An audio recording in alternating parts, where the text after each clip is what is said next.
everybody, it's me, Margaret. I do love my Addy Express knitting machine. I have this one and the larger one. They are the top of the line knitting machines.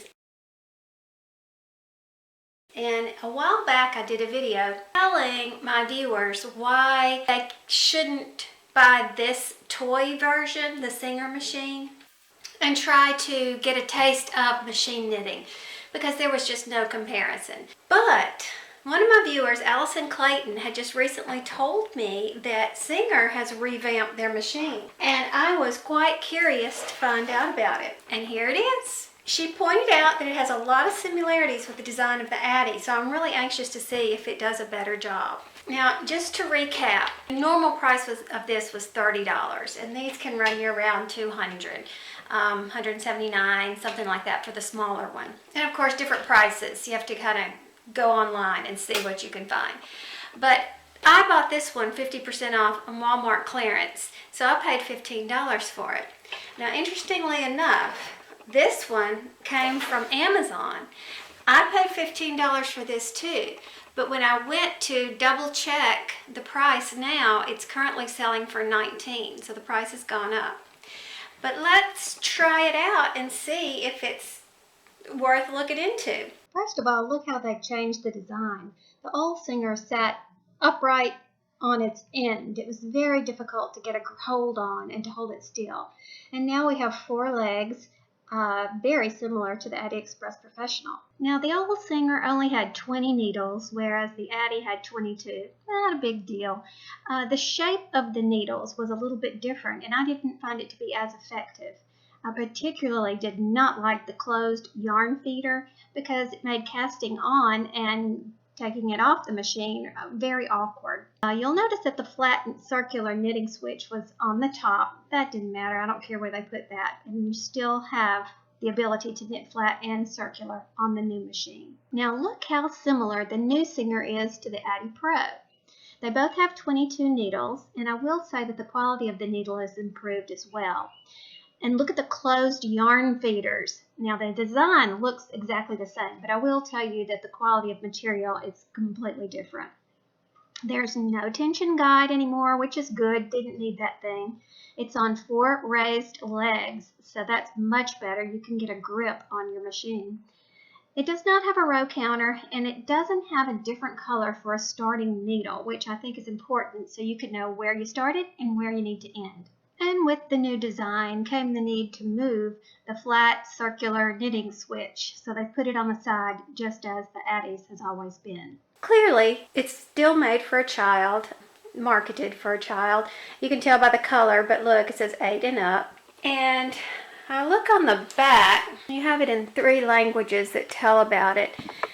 Right here it says what it includes: the knitting machine, 2 skeins of yarn, knitting hook, whatever that might be, knitting needle, and instructions.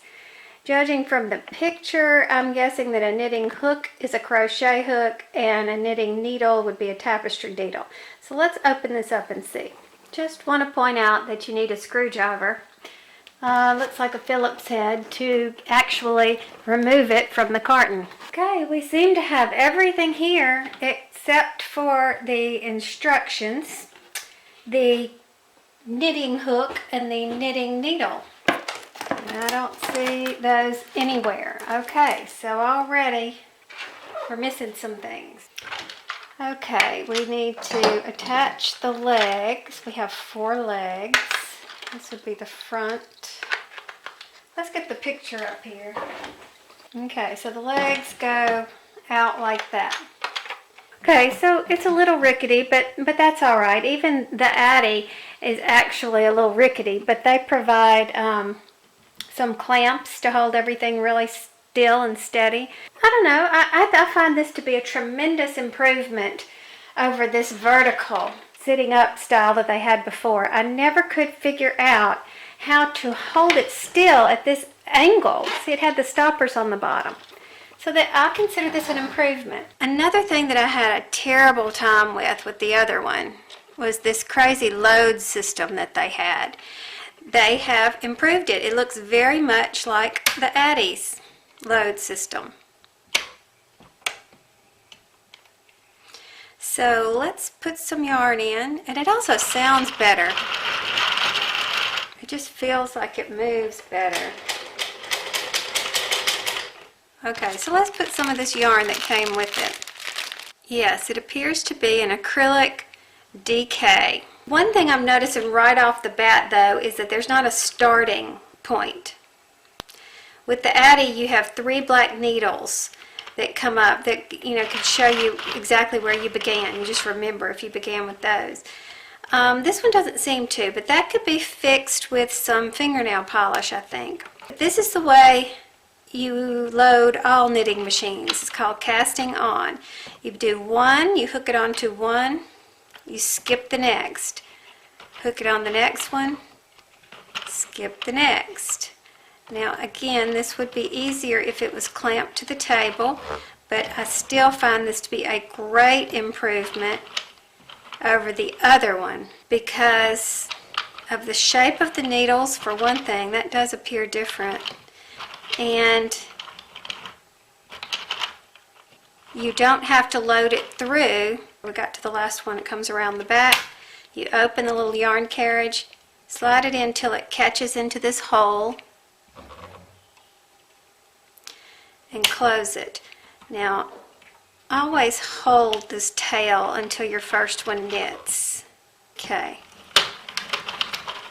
And then you can regulate your tension with your hand, whereas that other one you were weaving it in and out. So we seem to get a little stuck, but that's okay, hang on, we're just beginning.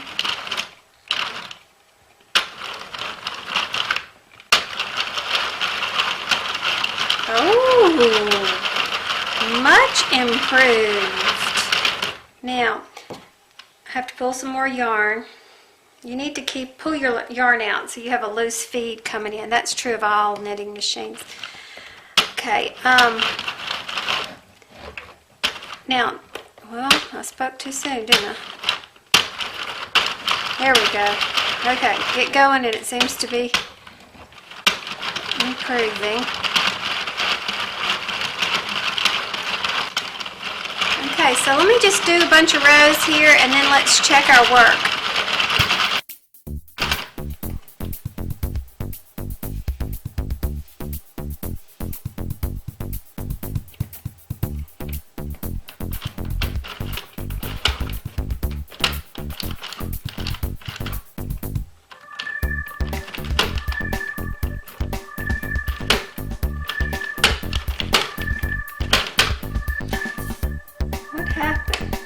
Oh, it came out of the yarn feeder. Okay.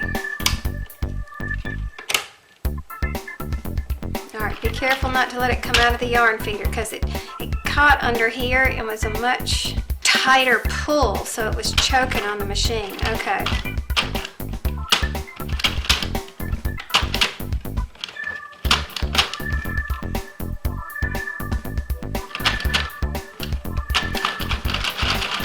Alright, here we go again. I'm going to want to save this yarn to use again, and that's one of the beautiful things about the Addy is that the way it will release, whereas the Singer was it was horrible to release. So let's see. I just take it out of the yarn feeder so that it's not knitting. And when you go around 2 times, it should drop off the machine. And it did! Oh, I'm so much more pleased with this machine. All right, now let's see what kind of work it did. Now this is true of basically all knitting. You kind of need to get the stitches even by kind of pulling on them. Much more impressive. There's that fuzz. Okay. Yes, okay. I see a few uneven parts, but this was so much better. Both sides are excellent. Well, not excellent. Both sides are very well done. This, I think it's where I had the issue with the tension gauge where it got caught. But what a major improvement on design. Good job, Singer. Now let's try it with some number 4 worsted. Now I'm using a number 4 worsted because that's what the Addy recommends on their machine, and it's also probably the most common yarn found in craft stores around the United States, or Walmart or someplace like that. So I'm casting on as usual. Now the old Singer did not work with worsted at all. It did not even work with the DK. It wanted you to use something very, at least that was my experience. I mean, I've had people who say that they found good experiences with their Singers, so I don't know if it was just inconsistent manufacturing or what, but I had a really bad experience on the other machine. I always like to hold the little tail just to make sure it catches. There we go. Now I'm not adding any tension here. I am just letting it drape over my thumb so I can make sure it's coming up and on. I have a lot of yarn pulled loose from the skein at the bottom on the floor. I'm not panicking yet. Let's just see how it does as it gets the first few rows knitted. Seems to work if you turn the crank like this. I can't seem to get any momentum going with the crank. After you get a few rows on there, the weight of the yarn begins to pull itself and it works great. Okay, let's just see what it looks like. Now of course I'm reusing this yarn, which is why I'm not going through the proper cast off method to secure my stitches. But this is still a huge improvement. Okay, let's see what we got. Oh my goodness, this is so much better performing machine than the other one. Look at all those stitches, they are just wonderful. There's one little catch or something that happened right here. It's not a dropped stitch, I think it's a, I don't know what happened, a tucked stitch of some sort. I wonder if I could just pull it through. Yeah, look, I pulled it through and fixed it. So to sum up, I'm going to have to say that I give this a thumbs up. Is it the same quality as the $179 Addy? Absolutely not, and you can certainly feel the difference and tell the difference. But you actually get usable products from this machine, whereas that was not the case. It was not my experience with the first Singer. It was, I'll put the link in there and you can see it if you want to watch. Now, I would recommend that you stick with a DK. It's if you're familiar with yarn, you know that stands for double knitting, and it is a number 3 on the yarn weight scale label picture on the back. So I would stick with that on this machine. Yes, the number 4 worked. Not as easygoing as this, but it did work. I'm going to put a link in the description box to Amazon because that's where I got it. Note, remember that the price may fluctuate, go either up or down. I paid $15, it is currently $19. Is it a replacement for the Addy? By no stretch of the imagination. That's good news, good job, Singer. Oh, and I'm in no way affiliated with Singer, Addy, or anybody. I'm just a user. See you soon, bye.